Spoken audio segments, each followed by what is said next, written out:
마태복음 7장 1절부터 5절까지를 다 같이 합독하십니다. 시작. 비판을 받지 아니하려거든 비판하지 말라. 너희의 비판하는 그 비판으로 너희가 비판을 받을 것이요 너희 헤아리는 그 헤아림으로 너희가 헤아림을 받을 것이니라. 어찌하여 형제의 눈 속에 있는 티는 보고 내 눈 속에 있는 들보는 깨닫지 못하느냐. 보라, 내 눈 속에 들보가 있는데 어찌하여 형제에게 말하기를 나로 내 눈 속에 있는 티를 빼게 하라 하겠느냐. 외식하는 자여, 먼저 내 눈 속에서 들보를 빼어라. 그 후에야 밝히 보고 형제의 눈 속에서 티를 빼리라. 아멘. 하나님은 자비하십니다. 그 뜻이 무엇인고 하니 자기에게 범죄한 자를 구원해 주십니다. 이 성경에 보면은 창세기부터 하나님께서 우리 인간에게 어떻게 역사하시는지가 하나님께서 역사하는 그 사람을 통해서 기록되어 있는데, 하나님께서 지으신 사람 아담과 하와죠. 하나님께서 육체를 지어주시고 그 속에 영혼에 또 생기 불어넣어서 영혼이 되게 해주시고 또 그들에게 에덴 동산을 가장 아름다운 곳을 또 주시고 하나님께서 또 만물을 다스릴 수 있는 모든 권세와 능력 주셨는데, 바로 그 자기를 지으신 하나님, 우리로 치면은 자기를 낳아준 아버지 어머니께 가장 그가 싫어하는 범죄를 한 거예요. 그러니까 세상에도 우리가 한국에는 옛날부터 유교 같은 동양의 그런 오래된 또 그런 것이 있지 않습니까? 거기 보면은 가장 죄가 많은데 거기도 보면 죄와 이런 것을 말하지 않습니까? 가장 나쁜 죄가 뭐냐?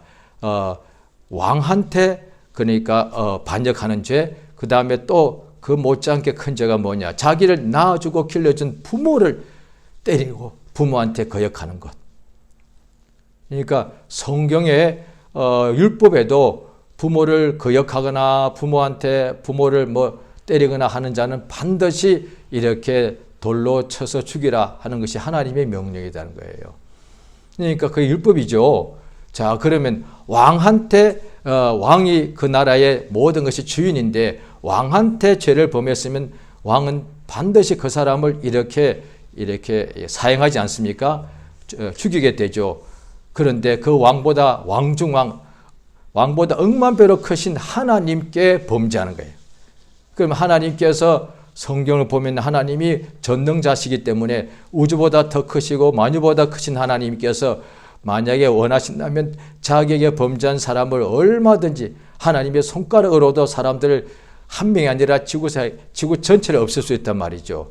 그런데 하나님 앞에서 먼지에 불과한 인간이 아버지 하나님께서 모든 걸 주셨는데 그 하나님께 죄를 범하는 거예요.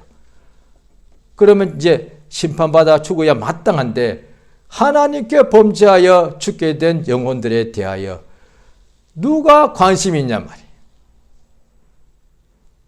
하나님께 범죄하여 죽게 된 영원히 멸망받아 죽게 된 인간들에 대하여 관심을 가지신 이가 타락한 천사도 아니고 하나님이세요.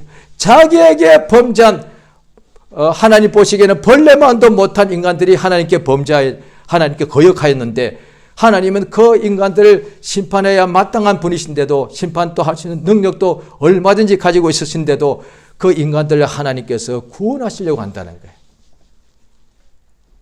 그러니까 하나님께 범죄한 그래야 죽게 된 영혼들을 구원하시겠다고 계획을 세우신 분이 하나님이에요. 인간 자신이 구원해달라고 하기도 전에 자기가 어떻게 살아날지도 모르고 자기가 어떻게 죽은지도 모르는데, 그런데 하나님께서는 인간을 살려주시려고 구원해 주시려고, 그러니까 하나님은 전지자라 모든 것을 아시기 때문에 인간을 짓기 전에 사람이 범죄하기 전부터 그걸 아시기 때문에 하나님께서 범죄를 유도하신 것이 아니라 범죄할 것을 아시고 그들에게 이미 살 수 있도록 하나님께서 이미 창세전에, 그러니까 에베소서 1장에 보게 되면은 하나님께서 창세전에 이미 예수 그리스도 안에서 우리를 택정하셨다라고 기록된 것이 뭐냐니, 이미 하나님이 인간을 지으시기 전에 범죄하여 죽게 되는 것을 미리 보시고서 인간을 구원하시기를 위하여 예수 그리스도, 인간의 구주 예수를 이미 우리에게 아버지가 뜻을 정하시고 그 뜻 안에서 인간을 지으셨다 이 말입니다. 그러니까 하나님이 얼마나 선하시냐 이 말이에요. 이런 인간 이미 아시면 그러면 이거 인간을 짓게 되면은 범죄하게 될 것이고 범죄하게 되면 하나님의 그 성품은 사랑이니까 인간들을 죄를 범한 인간들도 살리시고자 하는 것이 아버지의 그 마음이니까 그러면 인간을 짓게 되면은 반드시 그들을 구원하기 위하여 자기의 독생자를 대속물로 내어 놓아야 되면 그러면 아예 인간을 짓지 않으면 될 것 아니에요. 하나님은 그걸 알고서 지으셨다는 말이죠. 우리가 오늘날에 하자면 우리가 뭐든지 간에 다 자기가 잘 될 거라고 기대하고 그러니까 공부하는 학생이건 뭐 사업하는 뭐가 직장인인 간에 그 직장 가는 이유가 거기 가면 내가 더 잘 될 거라고 생각하고 또 우리가 어디에 타향으로 가든지 타국으로 가든지 간에 자기가 앞으로 자기 인생에서 가장 자기를 잘 되기 위하여 계획하고 고민하고 노력하고 애쓰지 않습니까? 자기가 망할 거라고 알고 그 일 하는 사람이 누가 있냐 말이야. 망하는 정도가 아니라 자기가 어떤 일 가장 중요한 일을 시작하면은 바로 이 일 때문에 자기 하나밖에 없는 아들을 죽는데 내어줘야 한다는 것을 알고서 하는 사람이 누가 있냐 말이야. 결단코 없을 거예요. 자기의 독자를 대신 죽게 해야 자기가 그 아들에게 죽으라고 명령해야 됩니다. 아들이 아버지 내가 죽겠습니다 한 것이 아니라 아버지가 아들에게 대신 죽으라고 명령했습니다. 아버지께서 지으신 그 일 때문에. 그러니까 아버지가 어떤 일을 할 때에 어떤 잘 될 거라고 하고 그걸 잘해서 아들에게 모든 것을 주고자 하는 것이지 아들이 대신 죽게 명하기 위하여 어떤 일을 계획하는 아버지가 어디 있겠습니까? 그러니까 하나님의 뜻을 우리가 그래서 예수 믿게 되면은 처음에는 모르니까 안 믿고 또 믿고 난 후에도 처음에는 잘 모르죠. 왜냐하니 하나님은 사랑이라니까 그저 나 자신만 잘 되게 해달라고 이렇게 구할 때가 많지 않겠습니까? 그건 당연한 것이죠. 우리 사람이 같은 부모 밑에서 자라가도 어릴 때는 뭐 아무것도 이렇게 깨닫지 못하기 때문에 부모로부터 다 그 20년 가까이 배웁니다. 20년을 배웁니다. 사람이 직접 보고 이것은 나쁘고 이것은 좋고 이것은 뜨겁고 이것은 잘못하면 칼을 만지면 손가락에 흘러 피가 난다라고 보여주고 가르쳐 주는데도 20년 걸립니다. 그래도 또 실수합니다. 그런데 보이지 않는 하나님께서 하나님에 대하여 알려주시는데 믿자마자 다 알 수는 없죠. 그런데 이제 하나님을 알아가라는 거죠. 그래서 성경 보면은 믿음 생활이 뭐냐니 하나님을 아는 것에 자라가는 것이라는 거예요. 근데 교회를 오랫동안 다니는 것이 아니라 하나님을 아는 것에 자라가도록 예수 믿자마자 바로 이 어두운 세상에서 그냥 데려가시는 것이 아니라 이 세상에 있을 동안에만 자라가는 장소니까 사람도 육체도 영혼도 세상에 있을 동안에 자라가는 곳이니까 그게 기회단 말이죠. 성장하는 기회.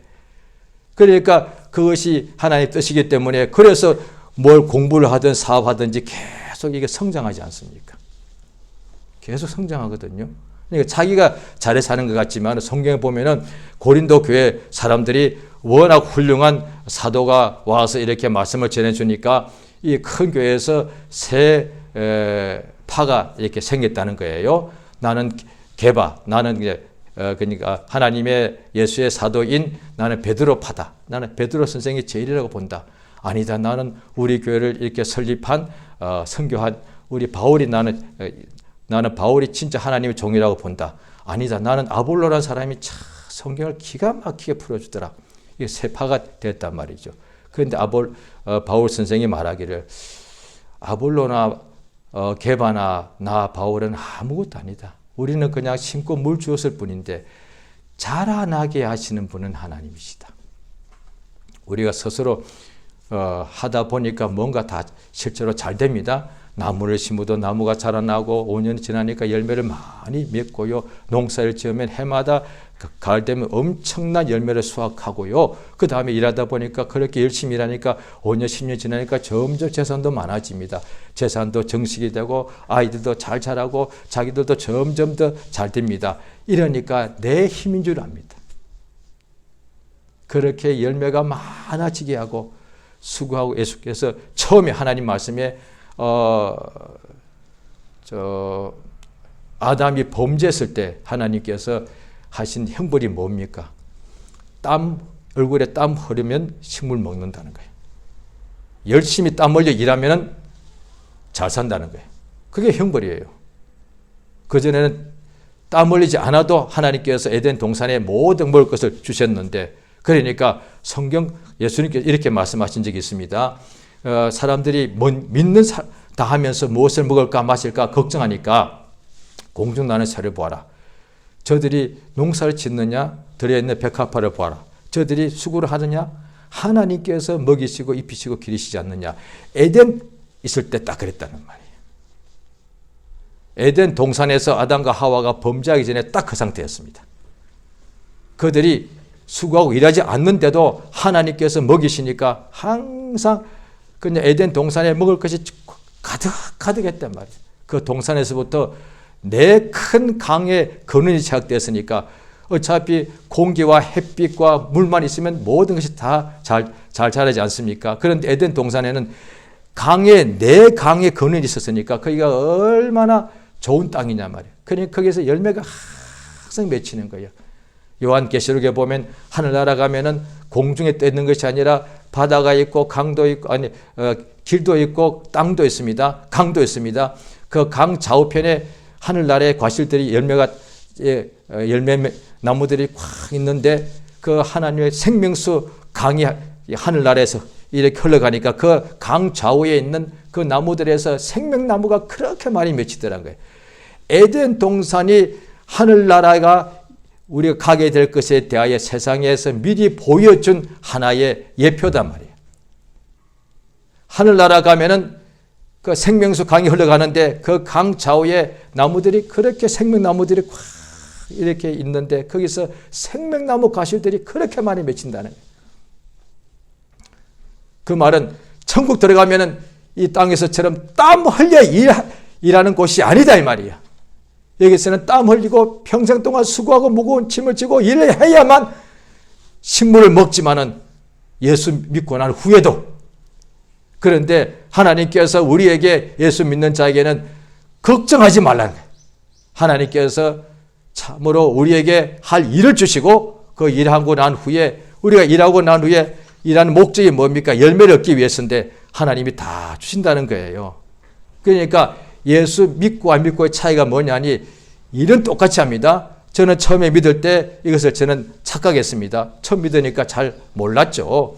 예수 처음 믿을 때는 다 그냥 믿음의 말씀을 듣다 보니까 일 안 해도 저는 되는 줄 알았습니다. 그래서 저 믿고 난 후에 그때 대학생이었거든요. 첫 이제 시험이 오지 않습니까? 중간고사나 기말고사가 오지 않습니까? 어떻게 했느냐? 그때 워낙에 참 은혜 받고 막 심령이 뜨겁고 온 한국 교회가 엄청나게 열심으로 부흥되는 그때 시기였으니까요. 그 다음에 어디 가든지요. 어느 한 교회뿐 아니라 대부분의 교인들이 매일마다 쏟아져 나와가지고 진짜 전철 타도 전도, 버스 안에 타도 전도, 길 가도 시장에서 전도 사람들이 그렇게 많았습니다. 그러니까 저도 새신자지만 그렇게 해야 될 것 같더라고요. 그래서 기도하고 난 후에 열심히 전도하고 그랬죠. 그러니까 먼저 주의 나라와 그 일을 구하면 이 모든 것을 대주신다고 말씀이 딱 들어와가지고 저 믿고 난 뒤에 대학교 때 첫 시험이요. 전도 시험 치는 첫날까지 열심히 전도했거든요. 저 성적이 잘 나올 줄 알았습니다. 어떻게 되었겠습니까? 하나도 공부를 안 했으니까 이게 뭔 뜻인지 하나도 모르겠는 게. 저는 그냥 이 하나님 일을 잘하면 다 이렇게 학생이니까 공부 알아서 다 하나님께서 성적이 잘 나올 줄 알았고요. 만약에 제가 그때 직장인이었다면 내가 열심히 전도만 하면은 내가 사업가라면 돈이 엄청나게 올 줄 알았을 거예요. 아니다 말이에요. 그런데 이제 믿고 안 믿고의 차이가 뭐냐니 믿어도 열심히 땀 흘리고 일해야 됩니다. 그런데 믿지 않는 사람들은 그들이 수고한 것에 대하여 반드시 열매를 이렇게 수확하게 하시는 하나님께서 돕는 역사가 온전히 이루지 않기 때문에 그렇게 수고했을 때 실패가 뭡니까? 일 안 하는데 아무것도 없다. 그걸 실패라고 하지 않습니다. 그거는 지구상 어디에도 제가 알기로는 제 모든 나라에 저는 생각은 제가 알 수 없습니다만은 제가 알기로는 지구상 어디에도 학생이 공부를 전혀 안 해서 근데 실패 이런 단어 않습니다. 직장인 사업가가 전혀 아무것도 안 하고 맨날 먹고 놀고서 나는 실패했다. 그러지 않습니다. 열심히 일했는데 열매가 없을 때 실패라고 그럽니다. 그러니까 하나님께서는 우리가 일할 때에 믿는 자에게는 혹시 실패할까 봐 염려하지 말라 이 말이에요. 그게 차이예요. 불신자들은 하나님 믿지 않으니까 어쩔 수 없이 처음에 뭔가 시작할 때 그냥 돼지 머리를 올려놓고 뭔가 앞에다가 막 절하는 거예요. 그 다음에 요양을 바라기도 하고 그 다음에 자기 몸의 깊은 속에 어디다가 무슨 부적이나 또 무슨 그런 어떤 자기 막 의지할 만한 그런 거 자기 몸에다 이렇게 막 부착하고 이렇게 다니는 거예요. 아니다 말이에요. 왜? 실패할까 봐 두려워서. 그런데 실상 결국 실패하더란 거예요. 그런데 우리 믿는 사람은 일한 것에 대하여 그가 반드시 100배로 갚아주시더란 거예요. 예수의 약속이죠. 하나님을 믿고서 일하게 되면은 30배, 60배, 100배로 채워주십니다. 이것을 믿는 것이단 말이에요. 하나님은 분명히 100배로 채우시겠다고 말씀하셨는데 그 말씀을 믿는 것이 믿음이다 말이에요. 오늘 본문에 보시면은 예수께서 비판을 받기를 싫어하거든 비판하지 말라. 세상 사람 중에 어린 아이도 나이 많은 어른도 노인도 그 다음에 못 배운 사람도 많이 배운 사람도 아마 그 배움의 분량은 못 배운 사람한테 비하여 배운 사람은 아마 100배, 1000배만큼 차이가 날 겁니다. 그 다음 지구상에 가장 가난한 사람과 가장 부유한 사람의 그 물질의 소유를 격차를 보면 아마 억만 배로 차이 날 겁니다. 그런데 이거는 똑같을 거예요. 뭔고 하니 다 비판받기는 싫을 거예요. 다시 말하면 전부 다 칭찬받기를 원하는 거예요. 존중받기 원하고 사랑받기 원하고 칭찬받기 원하고 이거는 믿어도 안 믿어도 똑같을 겁니다. 이거는 2000년 전이나 지금이나 앞으로 3000년이 온다 할지라도 3000년 후에도 인간은 똑같을 겁니다. 왜? 인격이 있으니까. 몸만 있으면은 몸은 일단 공기 있으면 되고 물 있으면 되고 밥 있으면 됩니다. 그런데 인간은 그 몸속에 인격이 있기 때문에 반드시 밥과 물과 옷만으로 못 삽니다. 결코 행복하지 않습니다. 사랑을 받아야 됩니다. 인정받아야 되고 칭찬받아야 됩니다. 그래서 어떤 인간들은 머리가 참 좋습니다. 어떤 학자들 연구해 보니까 고래도 칭찬하니까 춤을 추더란 거예요. 또 한동안에 그랬죠. 어떻게 식물이나 또 심지어 물도 옆에서 막 칭찬하거나 아주 좋은 음악을 틀어줄 때와 아니면 그 물을 놓고서 막 저주할 때 그 결정이 달라지더라. 실제로 그랬습니다. 또 그걸 말 듣고 그때 믿는 어떤 사람이 실제로 그랬대요. 선생님이신데 학교에 가서 학생들에게 이것을 좀 수업 시간에 말하다가 이분은 저 얼마 전에 들었습니다. 그때 한 10년 전의 이야기겠죠. 밥을 가져왔다는 거예요. 학생들이 밥을 싸오지 않습니까? 도시락을. 그러니까 밥은 쌀도 아니고 밥은 이미 한번 불로 이미 익혀버린 거잖아요. 그런데 밥을 두 그릇 딱 갖다 놓고 한 애들은 말도 하지 않고 그냥 이렇게 종이를 써붙였대요. 사랑해 라고 붙이고 미워. 그런데 몇 시간 후에 사랑해라고 붙인 밥은 여전히 밥이 그냥 우리가 아는 그런 밥, 괜찮은 밥인데 미워하는 밥은 그냥 밥이 이상하게 그냥 죽어버렸더래. 우리가 왜 밥을 오래 놔두면은 막 변실이 오지 않습니까? 그와 같이. 똑같은 말도 한 것이 아니라 그냥 써붙였다. 거기다 썰을 붙였다는 종이에다가 미워, 사랑해. 신기하잖아요. 사랑받기 원하는 거예요. 그런데 우리 모두가 그걸 원하면서 자, 누군가 자신을 비판한다 합시다. 먼데 사람이 되었던 가까운 데 사람 비판받으면 싫어. 막 화가 나. 그런데 다 칭찬받기를 다 원하면서 일생 동안에 그런데 반대로 우리가 육체가 얼마나 연약한가 하면 비판은 한 번도 누구한테도 비판받기 싫어하면서 나도 모르게 나 위에 거의 모든 사람은 거의 생활 속에서 비판합니다. 나는 비판받기를 한 번도 받기 싫고 한 사람에게도 받기 싫고 모든 사람에게 존중과 사랑받기 원하면서 나 위에 대부분의 사람들 다 비판합니다. 심하게 하든 적게 하든 생각으로 하든 다 비판한단 말이에요. 불신자가 비판합니다. 특히 누굴 비판하느냐? 가까운 데 있는 사람. 누구죠? 가족. 오늘 예수가 하신 말씀이 우리에게 너무도 이것이 필요하기 때문에 그런 겁니다. 예수가 이 땅에 오신 것이 요한일서 3장에 보면은 하나님 아들이 세상에 오신 것은 마귀의 일을 없애기 위해서다. 마귀를 없애는 것은 마지막 날이고 세상에 오셔서 마귀의 일을 없앤다는 거예요. 마귀의 일이 뭐예요? 거짓말하고 살인하고 마귀가 하는 것이 뭐냐? 이제 이 세상에서 와서 하나님께는 그가 맨 먼저 범죄했죠. 그런데 이제 이 세상의 어둠 속에 갇혀 있는데 심판 때까지 이 세상에서 마귀가 무슨 일을 하고 있습니까? 인간들에게 속여서 하나님께 죄를 범하여서 죄를 범하면 하나님과 우리 사이가 멀어집니다. 그래서 이사야서 59장에 보게 되면은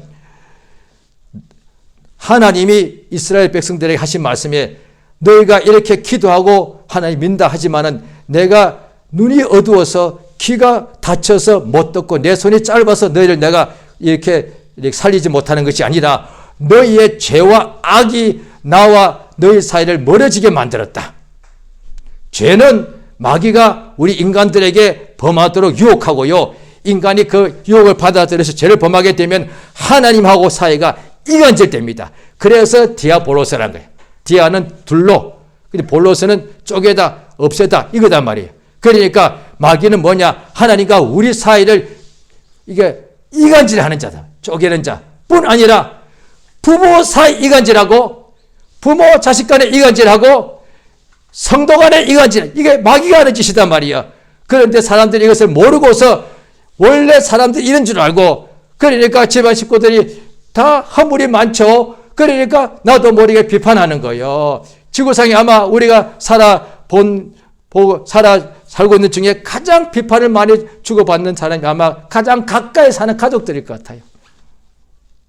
그 다음에 교우들 속으로 얼마나 비판하냐고요. 겉으로 비판하는 사람은 교회 내에서 인정받기 힘들죠. 그런데 속으로 한 100 몇십 년 전에 한국 교회에 그때는 한국이 오래됐죠. 한 1905년 이때 이야기입니다. 한국의 북한의 평양이 그때는 한 나라였으니까 거기에 교회들이 큰 교회가 많았는데 어느 교회에서 엄청나게 큰 부흥이 일어났다는 거예요. 그 부흥이 일어난 초창기에 큰 교회 담임 목사님이 미국인 선교사가 와서 한국 이름으로 개명하고 열심히 교회를 개척하고 목회하지 않습니까? 거기에 장로님, 권사님 다 있었겠죠. 그 중에 장로님 중에 당연히 남자분이십니다. 이 남자 장로님 중에 그 교회 연세도 제일 많으시고 또 제일 여러 가지 부유하고 그랬겠죠. 목사님한테 가장 도움이 되는 분, 목사님 마치 오른팔이 할 정도로 그렇게 교회에 충성스러운 분이었단 말이에요. 그런데 그분이 어느 날 그 부흥이 일어날 때 엄청나게 회개한 거예요. 그냥 말한 게 아니라 엄청나게 자기 죄를 깨닫고 오늘 본문 말씀처럼 자기 눈 속에 있는 들불을 이게 깨닫게 되는 것이 그러면 그때부터 막 회개가 나오거든요. 역사를 통틀어 봐도 심령 부흥은 이걸 말합니다. 자기 속에 있는 자기 눈 속에 들불을 깨닫는 것이 그게 부흥입니다. 그전에는 다 예수 믿고 하나님 말씀을 아니까 보는 눈이 있으니까 다 비판합니다. 교회도 잘못됐고 목사들도 틀렸고 그 교회 장로도 회개해야 되고 권사도 다 회개해야 되고 성가대원들도 다 문제 있고 다 이런 식이다. 다 문제 있는 건 맞단 말이에요. 예수가 하신 말씀에 다 사람마다 다 티가 있어. 그런데 그 티를 다 지적하면서 그 티를 지적하는 이유는 티를 빼라 이거죠. 그런데 정작 너는 네 눈 속에는 들보가 기둥이 티보다 100배, 1000배 큰 것이 있는데도 모른다는 거예요. 그 사람을 외식장이라고 말했다. 위선자. 누굽니까? 예수님 당시에 바리새파 사람들. 이들이 하나님께 나가서 기도할 때도 하나님이여 나는 저 세리와 죄인과 같지 않음을 감사합니다. 저들은 죄가 많은데 나는 죄가 없다 이 말이야. 그래서 항상 비판했단 말이야. 예수마저도 그러니까 자기들이 어렵다고 생각하는 거예요. 그런데 자기 속에는 진짜 자기도 죄가 큰데 왜 죄 없다고 생각하고 그동안에 회개도 안 했으니 몇십 년치 죄가 지금 이렇게 쌓였을 거 아니에요. 자기 어렵다고 생각하는 사람 사실 육체의 소욕 때문에 매일같이 연약해서 생각으로 말로 죄를 범할 테인데 자기는 죄가 없다고 생각했으니 그 죄가 1년치, 5년치, 10년치 쌓였으니까 죄가 얼마나 많겠어. 하나님과 사이가 죄를 한 번만 범해도 멀어지는데 10년치 죄를 범했으니까 주와 사이가 얼마나 멀겠어. 그러니까 예수가 코앞에 있어도 예수와 사이가 그렇게 멀어가지고 말씀이 안 들리는 거예요. 그 장로님이 성령 역사하시니까 깨달은 거예요. 그리고 엄청나게 울면서 통곡하면서 회개하고 난 후에 교인들 앞에 간증을 한 거예요. 보통 간증은 제가 잘했습니다 이거잖아요. 그런데 이분은 다 간증을 하는데 저 사실은 우리 목사님을 제가 너무너무 미워했습니다. 아무도 몰랐던 거예요. 목사님 본인도. 왜? 너무 목사님한테 최고로 잘해주니까. 그런데 마음에서 하나님이 그날 성령으로 깨닫게 하신 거예요. 네가 목사님을 항상 비판했지 않냐. 실상은 네가 더 죄인이다. 그걸 깨닫게 하신 거예요. 그러니까 예수 말씀이 그대로입니다. 우리가 진짜 이렇게 다 사랑받기 원하는데 자 우리 한번 성경을 한번 보시겠습니다. 자 베드로 전서 4장 되겠습니다. 신약 성경 382페이지 되겠습니다. 베드로 전서 4장 382페이지 베드로 전서 4장 7절과 8절 같이 한번 읽겠습니다. 자, 시작. 만물의 마지막이 가까웠으니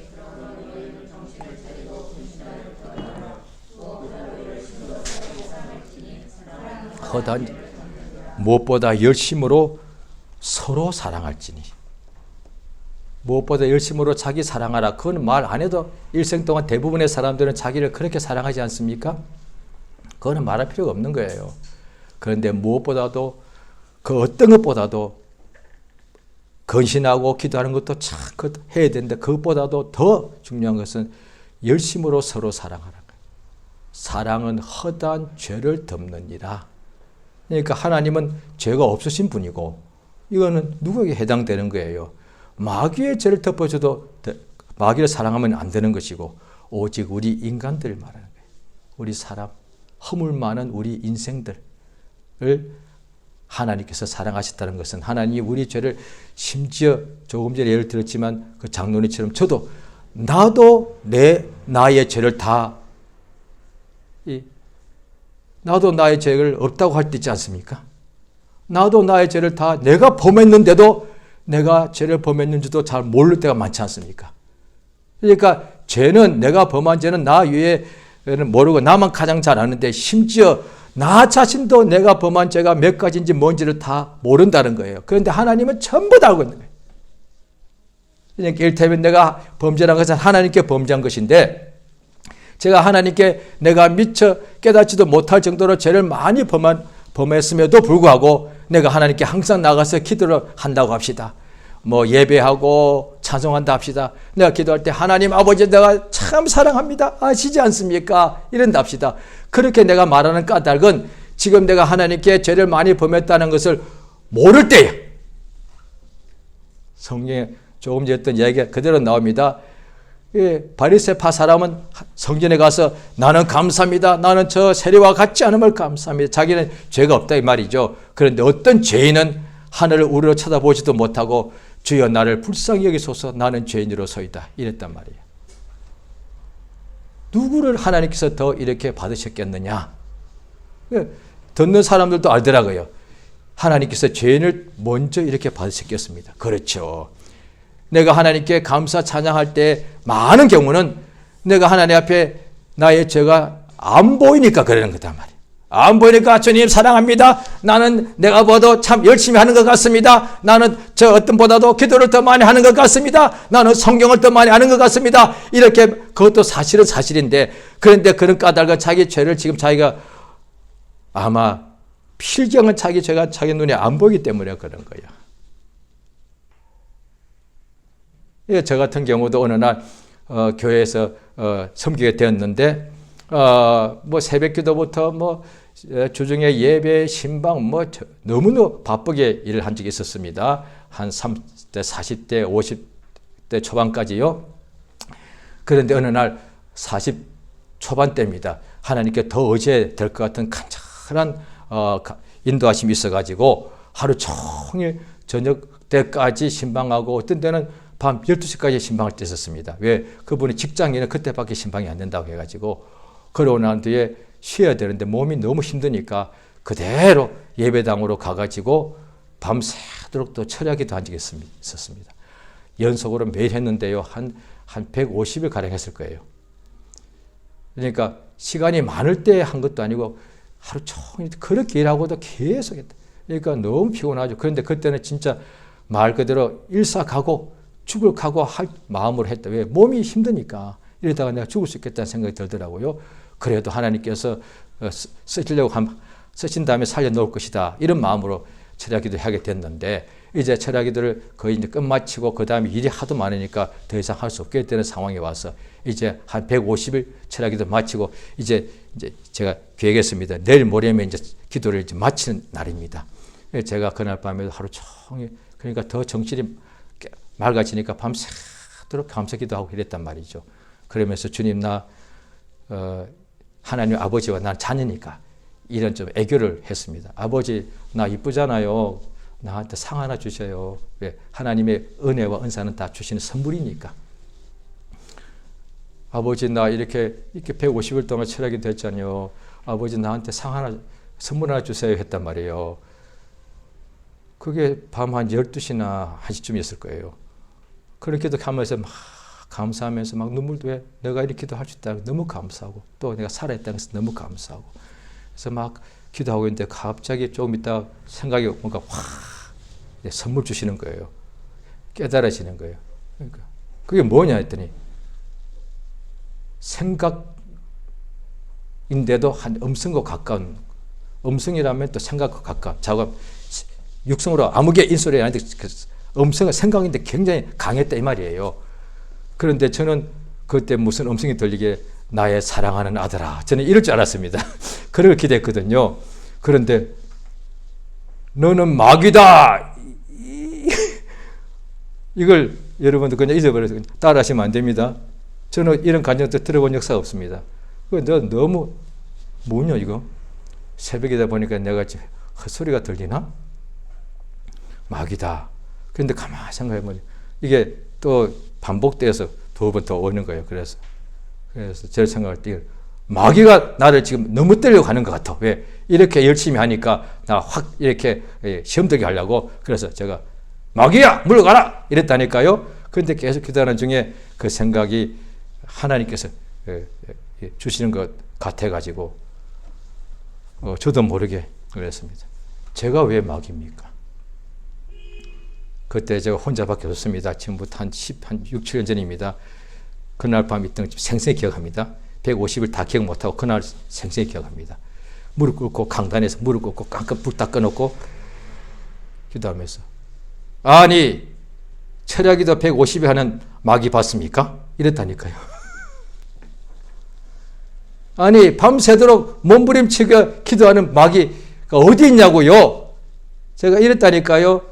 상당히 못됐잖아요. 목사란 자가 하나님 기도하면 막 대들잖아요. 그러니까 마귀 맞잖아요. 하나님 바로 대드니까.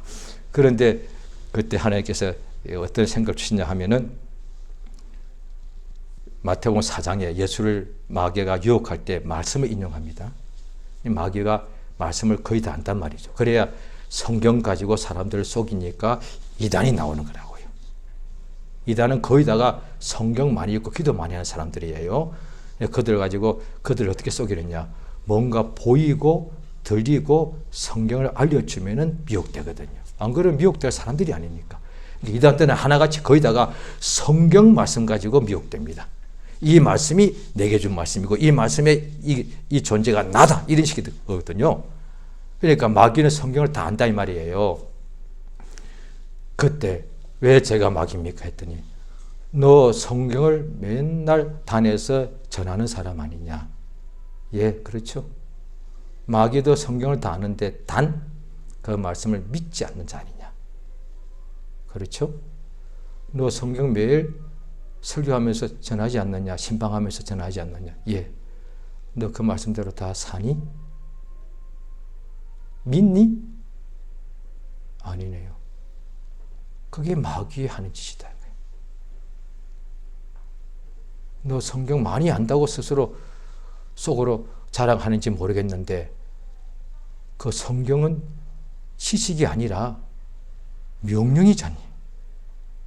너 성경 많이 안다고 자랑하는 것 자체가 성경에 대해 오해한 것이다. 하나님의 말씀은 영이요 생명이라서 그 말씀을 지키는 자가 복 있는 사람인데 너는 많이 안다고 자랑하지. 이게 처음부터 잘못됐단 말이에요. 하나님 말씀을 많이 배우는 것이 목적이 뭐예요? 배우고 확실한 일에 거하라고 바울 선생이 디모데 목사가 말하지 않습니까? 성경 지식을 확보하는 것은 처음부터 의도가 잘못된 거예요. 그런 의도 가지고 배우니까 교만해져 가지고 그 다음부터 다른 사람 설교 안 들어오는 거예요. 처음부터 성경 배우는 동기가 잘못된 거예요. 그게. 그래서 그런 목적이라면 성경 공부하면 안 되고 신학교 가면 안 되고 신학 박사 되면 안 되는 거예요. 왜? 신학 박사 되면 다 교만해져 가지고 설교를 안 들어. 목적이 뭐냐? 성경 지식을 많이 하려고 했으니까 지식은 반드시 사람을 교만하게 만드니까 성경도 나와 있으니까 성경은 지식이 아니라 하나님의 주시는 생명의 말씀이라서 이 말씀을 내가 믿고 지키기 위해서다. 그러면 얼마든지 성경을 매일같이 읽고 상고하고 배우고 해란 말이죠. 그러면 그의 생명 역사가 충만히 넘치게 될 것이니까. 그것이 성령의 금 하나님의 말씀이라고 성경에 기록되어 있지 않습니까? 오늘 말씀이 뭐냐니 하나님의 사랑이 뭐냐? 허다 죄를 덮어버리는 것. 그 죄를 찾아내가지고 비판하고 판단하는 것이 아니단 말이에요. 그런데 나는 비판해도 된다고 생각하지만 예수의 오늘 본문 말씀에 네가 비판하면 그 비판으로 너도 반드시 비판받는다. 그렇죠? 실제로 우리 자신이 볼 때요. 우리 주변에 보니까 저 불신자뿐 아니라 신자하고 모든 삶을 살 때 보니까 어떤 사람이 특히 이제 예수 믿는 이가 이렇죠. 제가 지금까지 살면서 정말 믿음의 은혜가 충만한 사람이 몇 분을 봤는데 남의 허물을 말하지 않다. 덮어주는 거예요. 물론 그런 분이 많지는 않습니다. 굉장히 충만한, 그게 충만이거든요. 막 목소리 커야만 충만한 것이 아니라 정말 교인들끼리 보면 허물이 많이 보이거든요. 왜? 교회 생활을 오래 하면 할수록 서로의 허물이 너무 많이 보이잖아요. 그런데 많은 교인들은 그 사람, 친한 사람끼리 모이면 다른 교인들 막 뭐라고 하는 경우 많지 않습니까? 친한 교인끼리 모이면 심지어 목사님도 비판하고 이럴 거단 말이에요.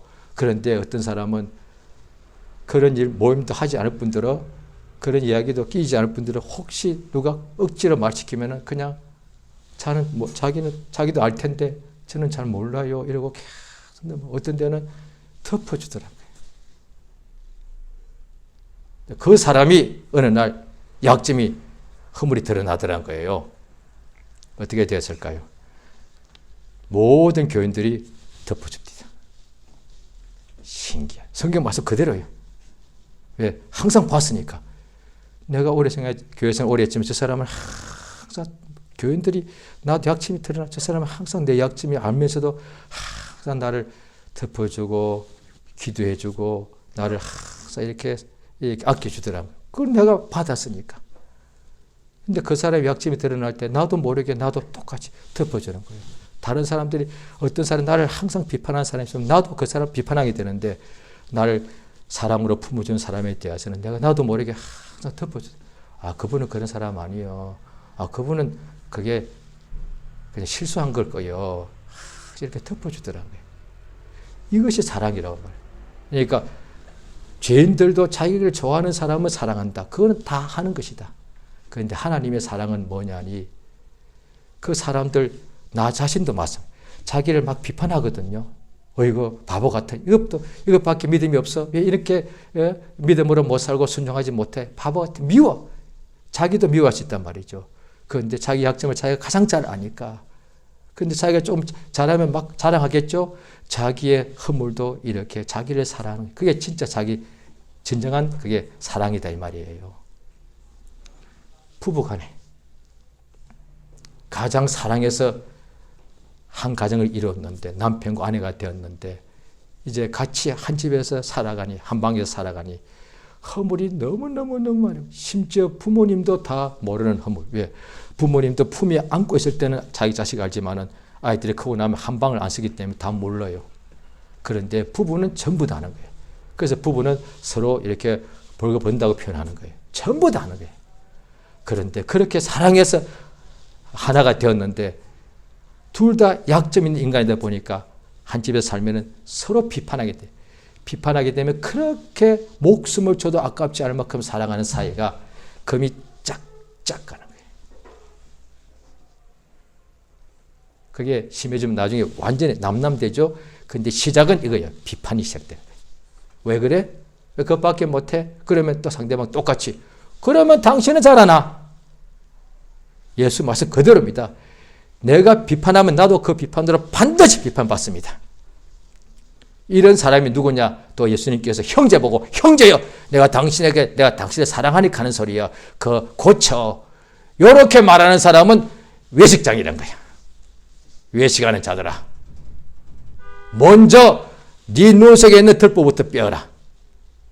그러니까 하나님 보시기에 자기도 속에 죄가 많으면서 자기 눈에는 안 보이니까 형제보다 내가 사랑하니까 고쳐. 이렇게 말하는 사람이 바리새파 사람이단 말이에요. 이게 위선자란 말이에요. 그러니까 자기도 인간인지라 주님 보실 때 허물이 많은데 자기의 허물을 말하지 않고 감춰버리고 또 모르고 사랑한다면서 가족들, 이웃들, 성도들 막 이렇게 비판하는 거예요. 예수님의 사랑은 이게 아니다. 하나님은 우리를 위해서 자기 아들을 피 흘리는데 피 흘리게 하셔서 그 피가 예수님이 십자가에서 피를 다 쏟으니까 이 땅이 피가 막 예수의 피로 막 덮어버리더라고요. 하나님의 사랑은 하나님의 아들로 이 세상에 온전히 나타났는데 모든 죄인들의 그 허다한 죄와 허물을 덮어버리더라고요. 그래서 오늘날 우리가 하나님의 사랑받는 거예요. 우리가 죄가 없어서가 아니라 예수의 피로서 우리 죄를 다 덮어버렸기 때문에 우리가 주 앞에 나가서 예배해도 상달되고 기도해도 상달되고 주 앞에 간구할 때마다 응답받는다 이 말이에요. 할렐루야. 이 사랑을 우리에게 없지만 이 사랑을 하나님께 구하면 응답 주시니까 이 사랑을 우리 속에 받는다면 우리 부부가 형제가 가족이 교인들이 얼마나 그야말로 지상 낙원이 되는 거예요. 그 교회는 서로 성도들이 허물이 다 보이는데 서로 덮어주는 거예요. 목회자는 성도는 목회자, 또 교인끼리 서로 허물을 덮어주는 거예요. 그러니까 교회 가고 싶은 거예요. 교회 바깥에는 심지어 자기 집에서도 비판받는데 어디 가도 나를 비판하는데 교회 가면 덮어주는 거예요. 아, 이분들 나 약점을 알 텐데도 신기하네. 항상 받아주는 거예요. 또 우리 집이 그렇게 되면 집 밖에서는 어디 가도 심지어 가까운 친구라도 내가 약점이 드러나면 막 비판할 텐데 그래서 막 사이가 멀어질 텐데 우리 집에 딱 들어가면은 내 약점을 가장 많이 아는 이들이 바로 내 식구들인데 덮어주는 거예요. 그런데 인간은 이론은 인간은 그게 안 돼요. 오직 그건 하나님의 사랑이기 때문에 오늘 우리가 이 말씀대로 하자면 그것을 구하자 말이에요. 그러면 내가 하나님의 사랑이 내 속에 있으면 되는 거구나. 그럼 그것을 내가 역사해 달라고 불가능한 것을 구하는 것이 기도니까 이 시간 주 앞에 우리가 기도하겠습니다. 하나님의 사랑을 내게 주셔서 오늘날 우리가 이렇게 하나님의 사랑받는 자녀가 되었고 예배 드릴 때 또 기도할 때 상달되고 있지 않습니까? 주여 우리 평생 이 땅에 있을 동안에 하나님의 사랑의 넓이 깊이를 아는데 성장하게 도와주시고 우리 모두에게 모든 허다한 죄를 덮어주는 하나님의 사랑이 우리 심령에 충만케 해달라고 그러나 우리 모두 평생에 비판받고 비판하는 사람이 되지 않고 모든 허다한 이웃들의 허다한 죄를 덮는 주의 사랑이 충만케 해달라고 그런 가정 되게 해달라고 예수의 이름 한번 부르고 다 같이 합심해서 기도하십니다. 예수여 우리를 도우시 인도하신 은혜를 진실로 감사드리옵나이다. 하나님께서 나의 모든 죄를 덮어주심을 감사드리옵나이다. 아버지 하나님 진실로